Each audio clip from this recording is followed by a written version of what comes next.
Hoy vamos a meternos de lleno en una guerra que está pasando ahora mismo. Pero es una guerra silenciosa, ¿eh? No se lucha con ejércitos ni con bombas, sino con algo que tenemos mucho más cerca: el dinero que llevamos en el bolsillo. Y vamos a ver por qué una de las voces más respetadas del sector tuvo que salir y admitir que se había equivocado por completo en su predicción inicial. Ojo con esto que empezamos fuerte. La persona detrás de este análisis, una de las voces con más autoridad en este mundillo, arranca su charla admitiendo esto. Es una forma muy potente de empezar, ¿a que sí? Te obliga a prestar atención. Claro, la pregunta es obvia. ¿En qué se puede equivocar una de las mentes más brillantes de las finanzas digitales? Pues la respuesta no está en un pequeño detalle técnico, no. Está en algo mucho, mucho más grande. Algo que nos afecta a todos y que nos lleva de cabeza al corazón de la economía global actual. Pues mira, su error fue pensar que la primera gran aplicación de Bitcoin serían las remesas, el envío de dinero entre países. ¿Y por qué se equivocó? Pues porque mientras la tecnología se estaba desarrollando, en el mundo real estaba estallando algo muchísimo más gordo: una auténtica guerra de divisas a escala planetaria.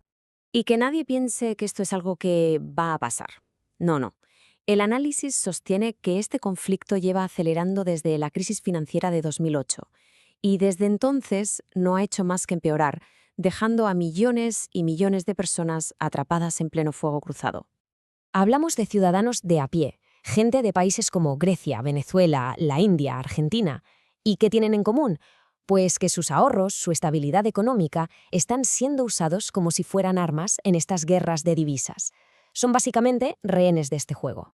Y dentro de esta gran guerra global hay un frente de batalla muy concreto, muy cercano, uno que busca eliminar algo que llevamos usando siglos: el dinero físico, el efectivo de toda la vida. Lo de esta diapositiva es brutal.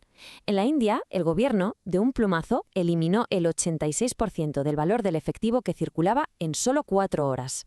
Y esto en un país donde más del 95% de las transacciones se hacían en metálico. Imagina el caos. La narrativa oficial era una cosa, claro. Esto es para acabar con el dinero negro, con la corrupción, con el crimen. Pero la realidad a pie de calle, bueno, fue un desastre absoluto.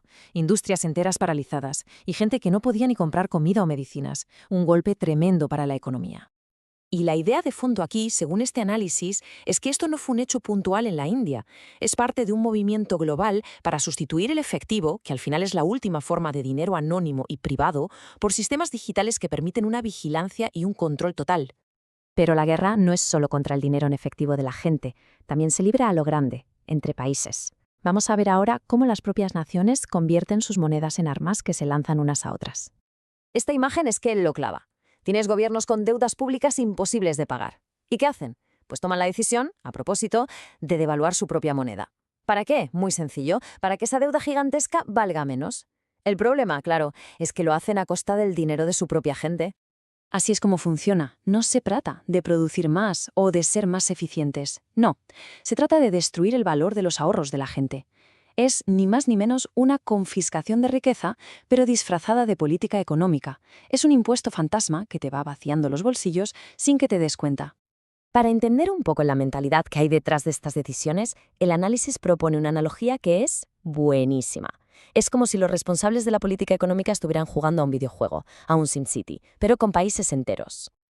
Y aquí viene la clave. En el juego podías desatar un Godzilla sobre tu ciudad, que era espectacular, pero nada, absolutamente nada era tan destructivo para la economía de tu ciudad como una simple subida de impuestos. Esto demuestra cómo decisiones políticas que parecen muy sencillas pueden ser más devastadoras que un desastre natural.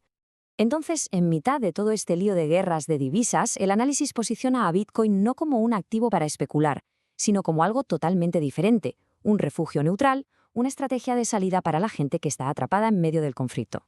Y para entender por qué la gente buscaría esa salida, hay que recordar un concepto económico clave: la ley de Gresham, que explicada de forma sencilla viene a decir que cuando hay dos tipos de dinero, la gente tiende a guardar el bueno y a gastar el malo lo más rápido posible. Y esto es exactamente lo que ocurre en estas crisis. Primero, el gobierno destroza el valor de su moneda. Ese es el dinero malo. La gente, que no tiene un pelo de tonta, empieza a refugiarse en activos estables que mantienen su valor, como los dólares o, según este análisis, Bitcoin. Ese sería el dinero bueno. ¿Cuál es el resultado? Pues que la gente solo usa para el día a día el dinero malo, el que pierde valor, mientras que el bueno desaparece de la circulación, se atesora. Y aquí está lo más potente de todo. Es esa necesidad de la gente por escapar de las crisis, lo que irónicamente está financiando el desarrollo de la infraestructura de Bitcoin. Lo que antes era, por así decirlo, un caminito de barro para unos pocos, se está convirtiendo a una velocidad de vértigo en una autopista de 8 carriles para muchísimos más. Pero claro, esta huida crea un nuevo conflicto, un choque de trenes, básicamente. Por un lado, el derecho de una persona a proteger su patrimonio y por otro, el poder de un Estado para mantener el control de su economía. Porque cuando los ciudadanos empiezan a salirse de un sistema económico que se hunde, los gobiernos no lo ven como una decisión personal. Para ellos es una afrenta, un desafío directo a su soberanía. Y claro, van a reaccionar con toda su fuerza. La predicción que hace el análisis es que la narrativa oficial va a cambiar radicalmente. A quienes construyan o simplemente usen estas vías de escape, se les va a empezar a llamar de todo: traidores, criminales, matones, incluso terroristas. Es la estrategia de siempre. Para deslegitimar una solución, se ataca a quien la ofrece. Y todo esto nos lleva a la conclusión, que le da la vuelta a la tortilla y nos deja con una pregunta fundamental sobre la causa y el efecto de todo este problema. Y aquí está la tesis final, la idea más provocadora de todo este análisis. Se nos dirá que la culpa del incendio la tuvo la salida de emergencia, no quien empezó el fuego.